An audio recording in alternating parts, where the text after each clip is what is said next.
Greetings, my fellow freedom lovers, sovereign thinkers. Thank you for tuning in to the LL3 podcast. My name is Craig, transmitting from the beautiful swampy mangroves of South Florida. And today's date is Monday, March 9th, 2020. There's the executive order in Florida pertaining to the COVID-19 virus.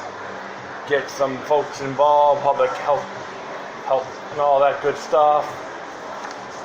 Money from the feds, etc.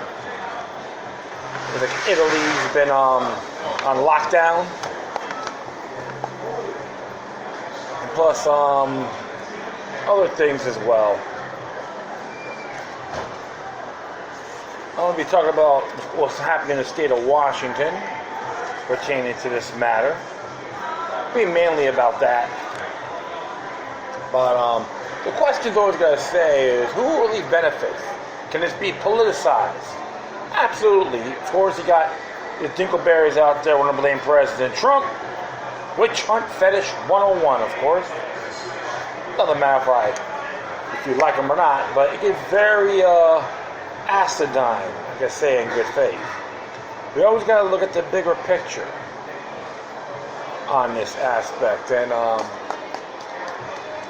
geopolitically speaking. So I'm going to be talking about here, narrated, this article from the freethoughtproject.com, written by Matt Agarist. It's entitled "The Coronavirus May Be a Threat to Many, but the state's reaction is a threat to us all." As it reads here, since late December, citizens of China have watched this sheer disbelief as the little freedom they had left was eliminated due to the coronavirus outbreak. Millions of people have been locked down in their homes. Major cities have turned into ghost towns, and those who dare venture out are arrested and thrown in internment camps. When citizens are allowed in the streets, drones equipped with facial recognition hover overhead to make sure they are wearing masks. Citizens are forced to download software on their phones so the state can track them, and all this is being carried out for their own safety. The fact is that China has become a whirling nightmare, and experts are predicting that this police state will stay even if the coronavirus threat does not. And of course, you got one here on March 1st by my Twitter, Paul Mazur. Police part, it says here the police part is a big step. Firms like Ali often share data with government, but there's a process in this case. The moment the user grants permission, it runs a function. Report info and location to police. That's a new level police tracking embedded in a hugely popular app.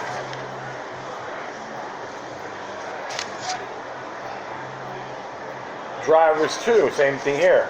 Came out the same day on March 1st, Paul. It says here, drivers too check for a green code and show theirs. One told us trusted Jack Ma and Alibaba's big data.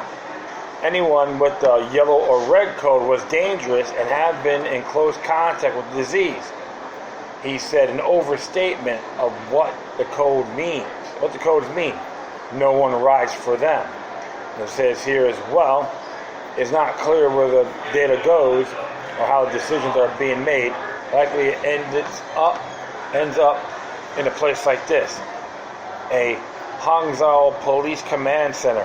Perhaps unsurprisingly, because China has empowered its public security force recently to have outsized role in their response.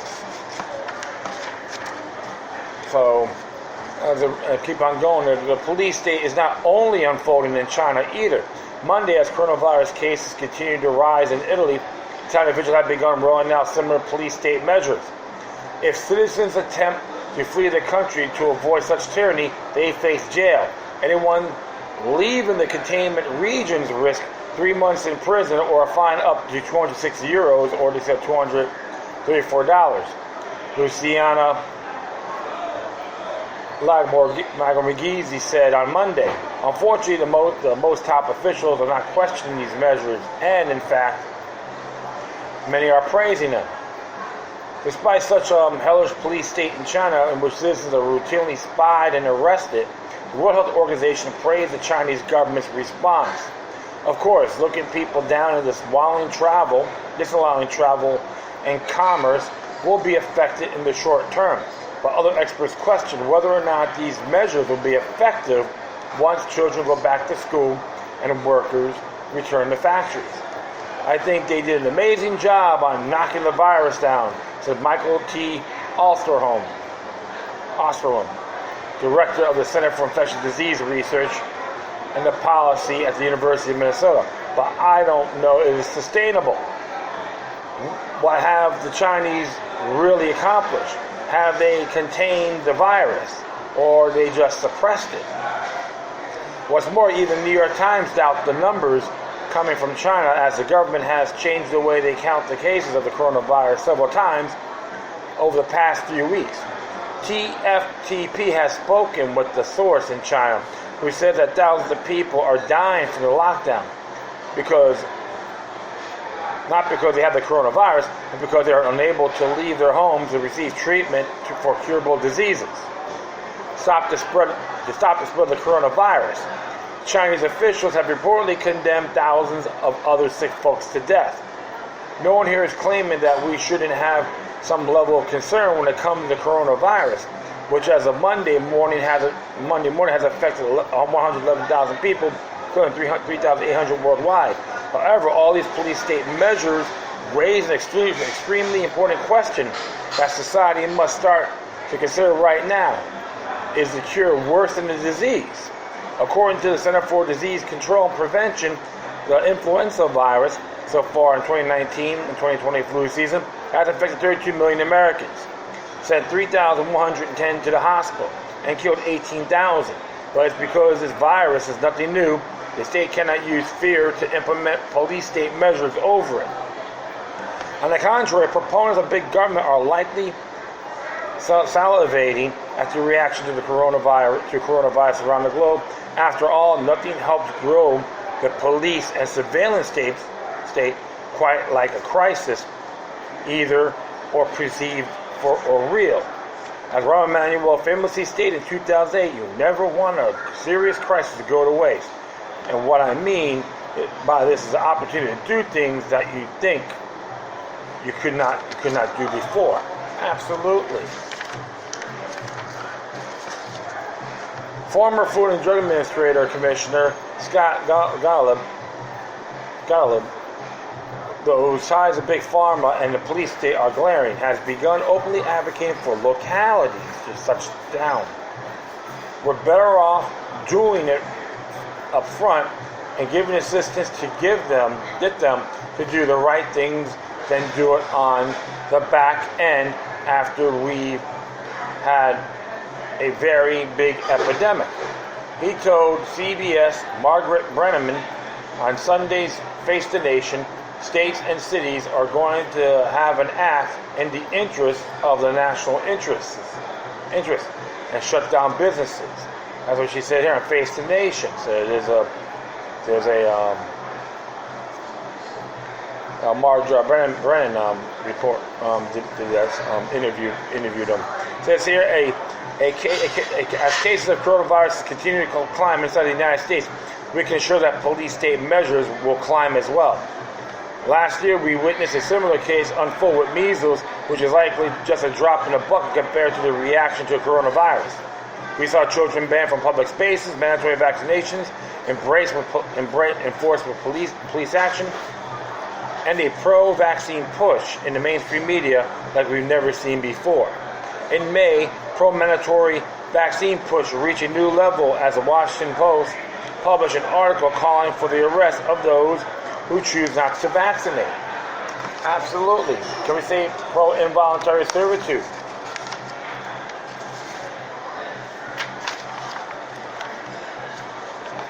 As we reported in August, the measures did little to curb the spread of measles and instead resulted in massive pharmaceutical industry profits. we can expect to see the same profit-driven response from the police state. Unless Americans choose logic and rationale, thought over fear, the coronavirus reactionary measures will be here for long after the outbreak subsides, regardless of whether or not they even work. All animals experience fear. Human beings, perhaps most of all. Any animal incapable of fear would have been hard pressed to survive, wrote economic historian Robert Higgs, the author of Crisis and Leviathan of 1987, a book-length examination of how bad times drive government to grow in power and scope. As Reason points out, the people who have the infantry to rule us, who call themselves our government, understand this basic fact of human nature. They exploit it and they cultivate it. Whether they compose a warfare state or a welfare state, they depended on it to secure popular submission, compliance with official dictates, and on some occasions affirmative cooperation with the state's enterprises and adventures. Absolutely. How many of you recall on September 11th, the week after that horrific event, on September 19th of that year, when Christine Todd Whitman says to everyone in Ground Zero the air was safe to breathe and the water was safe to drink. She even put that in the EPA post. Look what happened. Okay? That's one of the areas you got to look at, folks. Kio bono, who benefits? Fear is a great weapon. James Madison said it is good for political power. Always got to look at these areas in a bigger picture. I'm not going to go around saying it doesn't exist. It's completely absurd. Excuse me. And convinced it is a bioweapon. Say that in good faith. How come they're not looking at that? You also want to wash your hands. You got a lot of folks out there smoking like human chimneys. Even some of the areas, like in China, the place so confoundedly polluted, they tax those areas. So yeah, expect people to get affected by it. Big time. There's always ways of managing and handling it. Mother Nature is a lot more complex than what we know. Those are areas we have to look at more frequently, especially our health. We've all been victims of tyranny one way or the other. But being vigilant is essential, and preparing yourself, especially for your family. We've got to work as a team on this matter. Voluntary. Always be leery and question these things. How accurate is these kits? Which they're talking about it in Florida. How accurate are they? Not set in stone. Remember, everything a human creates has a flaw. So, something to think about. Stay vigilant. I'll be right back. Yeah, I know. Actually, I am at a downtowner located at 10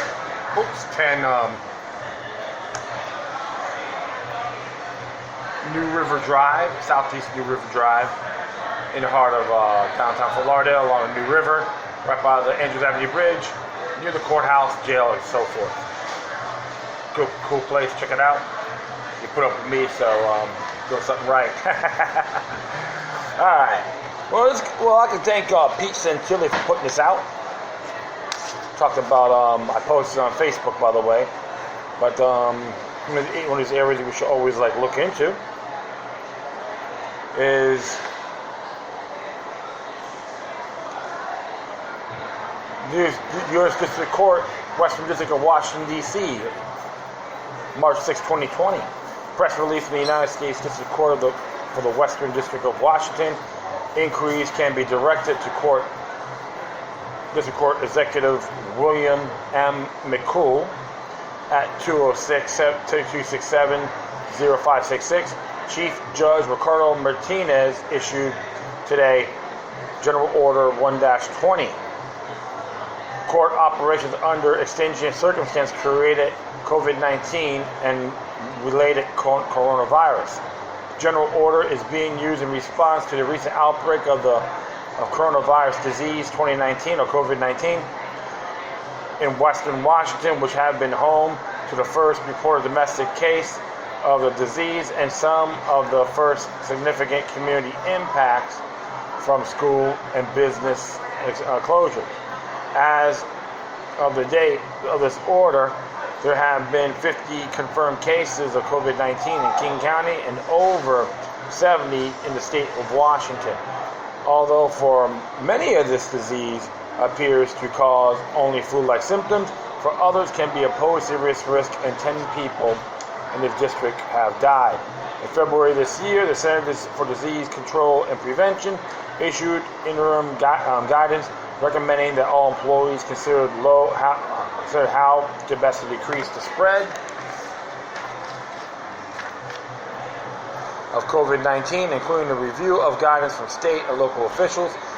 On March 5th, 2020, Public Health Seattle and King County issued a recommendation that individuals at higher risk, e.g. those of 60 years of age, with those underlying health conditions, to those who are pregnant, stay home and away from large groups of people. Employers will also advise to maximize telecommunicating and to feasibly avoid large groups of people together, given a significant number of identified and projected cases of COVID-19 in this district and the severity of risk posed to the public, and given the above public health recommendations from the public health authorities, is hereby ordered that effective Monday, March 9th, 2020, 1. All civil and criminal matters scheduled for an in-court appearance before any district or magistrate judge in the Seattle or Tacoma courthouses, including any associated deadlines, are continued pending further the order of the court. 2. All grand jury proceedings in this district are continued pending further order of the court.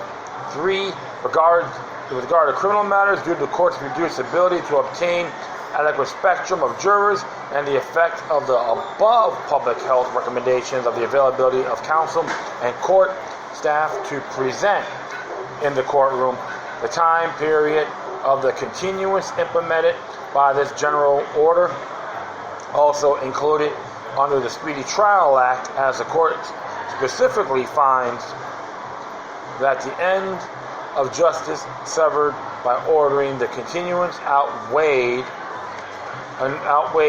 the best interest of, see, it's interesting here, you know what's going on, of the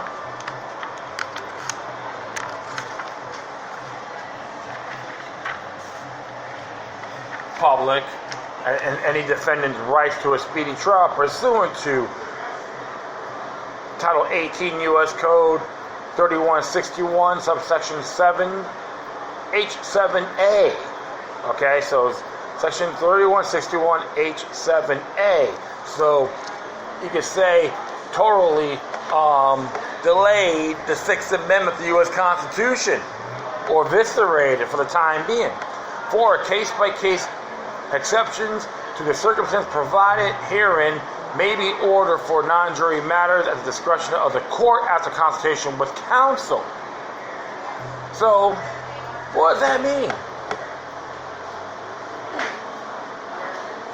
What does that mean? That means you're going to actually have a defendant get a mandatory trial by, judge trial hearing instead of being tried by his peers. Very anti-Sixth Amendment, big time. And it says here 5, this order does not affect the court's consideration of civil or criminal motions that can be resolved without oral argument. The Seattle and Tacoma courthouses remain open. Staff in their courts will be available by telephone, mail will be received, and intake desk remain open for filings. Electronic filings may still be made through the CMECF system.